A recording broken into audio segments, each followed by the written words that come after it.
hope everyone has had a happy holidays. For the final video of the year, I'm going to look back at all the games I reviewed, and I'm going to pick my 10 favorites. I do want to say sorry about my voice, I'm still getting over a cold. I only review Nintendo Switch games, but this year I also did a few accessories for it. I decided not to put any of those on this list, just like my worst list. If I had to pick a favorite accessory, I would probably pick that game switcher. While it was a little expensive, it was good for a person who doesn't use their Switch in handheld mode. If there's a game on here you think that should be here, it's possible I just didn't review it. I mainly focus on third-party games, but I will do Nintendo main games as well. And just as a reminder, this is a list of games that I enjoyed. So you might disagree with it, and that's totally fine. We all have our own opinions. So with that said, number 10, Live Alive. This one had an interesting concept. You control many different characters with different kinds of RPG gameplay elements, which only last a couple hours each. It really wasn't long enough to wear out your patience. However, not all the stories were good, and some of them I wish were longer. One of the more interesting things that I found is that each of the stories had their own different way of telling the story using the turn-based combat. For example, in the Far Future chapter, you really only have to fight once in the whole chapter, and it's very easy to win if you take advantage of the way the boss fights you. Most of the time you'll be running away from a creature and trying to solve a murder mystery in space. In the modern timeline, it plays out like a Street Fighter game, where you pick your opponent and when you beat everyone in the roster, you fight one more person and then it's over. This can be beaten in less than 30 minutes, which feels like they kind of phoned this one in. Number 9.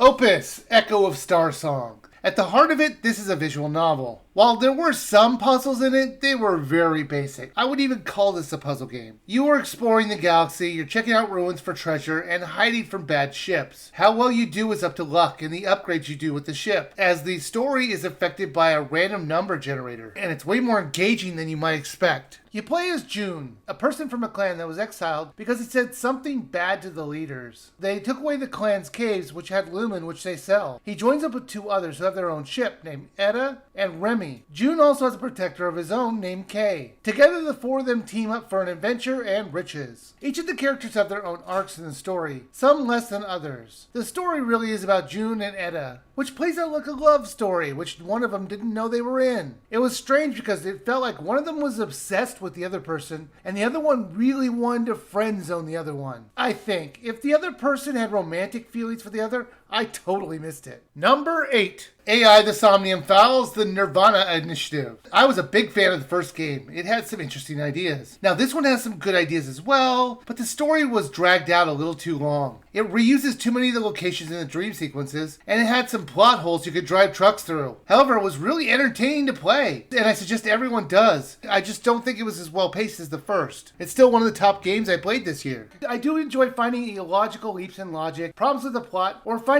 weird small details I could jump on. It's kind of a staple of my reviews. However, the problem with this game is there was just too many, and I was really annoying the little Wiiviewer as I kept pointing it out. He either ignored my musings or tried to defend it. However, I found a plot hole so large you could drive a semi-truck through it. Even he couldn't defend it. He just acknowledged it and said, "It's just a game, let it go." I couldn't! It was such a huge part of the first game! And then just to have them ignore this big part of it was just crazy. I wish I could tell you what I was talking about. It would just spoil the ending part of the first game. I will say that it was impossible with the setup of the game to progress in the way they wanted with the characters. And instead of acknowledging it, the game just ignores it. And I was losing my mind. Let me just say this. You don't want to ever play a story-based game with me. I will never shut up while playing it. Number 7. Unmetal. I do not like Metal Gear games, so I was not expecting to enjoy this, but I was laughing quite often in this Metal Gear spoof game. As long as you don't take this crazy story seriously and turn off your brain a little, you'll have a blast playing this thing, even if you don't like stealth games. The main character that you play as is Jesse Fox. He has been in prison for a crime he did not commit. He then has to find a way to break out and escape the area. We know that he eventually escapes because the whole story is being narrated by Jesse to the woman in the passenger seat of the car that he's driving. He's telling her about the story, about the time he was interrogated, about the time he escaped from a prison and how he escaped. So the story has two narrators, one from the car and one from the interrogation. It was quite brilliant. Jesse is telling the story to both of these people, and the whole time it feels like he's just making the whole thing up. So much so that you have choices on what you can see. Depending on what you choose, it might make the level easier to dispatch the enemies. The choices were usually crazy, and Jesse will always try to justify it, even if it's walking piranhas in the sewers. Number 6. RPG time, The Legend of Wright. This was a very strange game. The whole idea behind it is that everything is taking place on a child's notebook as he's drawn out his adventure for you to go on. He'll add things into the adventure or erase things when needed. While there were some issues with pacing, especially in the middle section where you're going through a maze, it was never boring. It really felt like something a child could have done with a little bit of time and imagination. The whole concept behind the game is that you're being told a story by a kid who has made the world using a pen and paper. He also uses crafts to turn ordinary objects into something different. For example, your sword is a dull pencil, and you can go to a blacksmith to sharpen it, and the blacksmith will just use a pencil sharpener to fix it. Truthfully, if this kid did all this work in the real world, he would be doing terribly in school, because the intricate ways of the way he makes these environments must take hours. However, everything you're seeing is really something that could have been done with enough patience and time. I mean, sure, you couldn't have moving characters on paper, but that could all be in your imagination based on the world he's showing you. I love the way everything was presented. It was extremely impressive, but never over the top. Number 5. Nintendo Switch Sports. While I do miss having baseball in this, the rest of the sports were mostly good. I wasn't a big fan of sword fighting, but at least it wasn't another net-based game. I really liked playing this online, especially bowling. Survival bowling was really replayable, and now that they've added golf, it makes it even easier to recommend.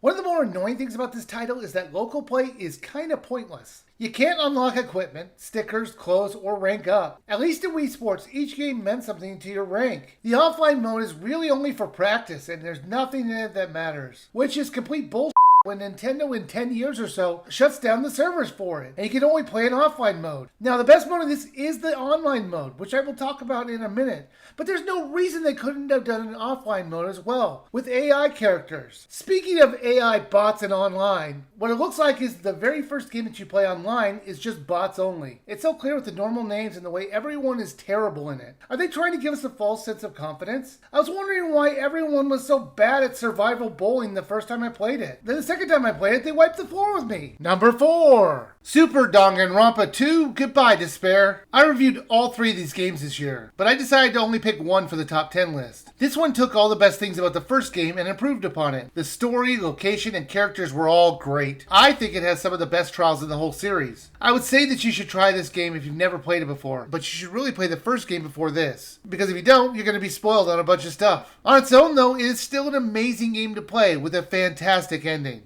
Most of the time you're going to do non-stop debates, which has you firing out truth bullets at yellow-worded contradictions. However, this time they've added a new feature, which is agreeing with the statement, and those will show up in blue, and I really like it. This is always the best minigame that you would do, as it actually feels like it made sense in the trial. The other minigames never did. It felt like they were just here to break up the action, and kind of make them justify calling this a game, and not an interactive novel. 3 of them are returning from the first game: Hangman's Gambit, Panic Talk Action, and Closing Argument. They did change them all up, mostly for the better. Panic Talk Action was made less annoying, but I still think it's pointless. Number 3. The Stanley Parable Ultra Deluxe. You play as Stanley, who hears a narrator in his head who always tries to tell you what to do. You can choose to follow the instructions or find your own way. The way the narrator uses sarcasm and humor to navigate you around will make you want to find every possible ending the game has to offer. And them adding at least 2 more hours for the gameplay is worth the money alone. The narrator was very funny and extremely sarcastic at times. He would react to you challenging him in the most amusing ways. Now, you can't just play the game normally and do what he says, but the real fun of the title is to try a little bit of both. Find your own ending. The game actually rewards you in trying to break it,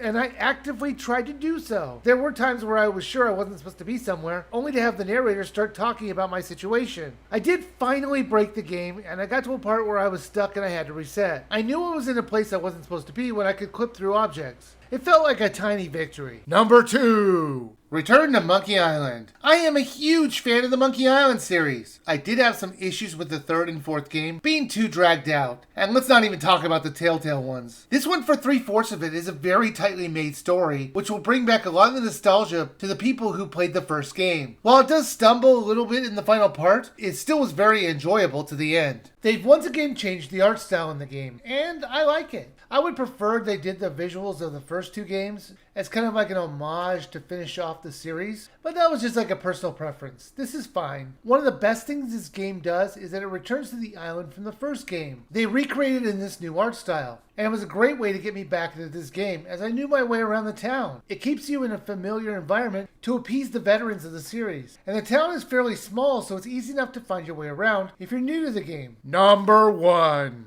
Kirby and the Forgotten Land. I wasn't sure how good a 3D Kirby game was going to be, but I was extremely impressed on how much fun it was. It had a lot of variety, and the way the levels were designed made it really fun to explore and find all of its secrets. I also really enjoyed the mouthful mode. In that mode, you could eat stuff that Kirby normally can't, like for example a car. Sure, it was crazy to watch, but it added a delightful game mechanic that you never knew where it might go. And that's why I picked it to be number 1 this year on my list. The biggest change this time around isn't the 3D world to explore, it's Kirby's new ability, which has him swallowing huge certain items, like a car, an arch, light bulbs, and other items. It did a really good job of changing up the gameplay, making it so it wasn't just a normal platformer. To say it was strange though was an understatement. There was one that took it way too far, but that was at the very end of the game. I'm not going to spoil it, but really, how do Kirby's organs even work? How can it find room for any of this? I thought maybe he was a nicer version of the Blob. I doubt we'll ever find out. Well, that's it. My top 10 best games that I reviewed this year. As I start up my 15th year of doing this, I want to thank everyone who has subscribed or watched these videos. I do wish everyone the best, and I hope everyone has a very happy new year.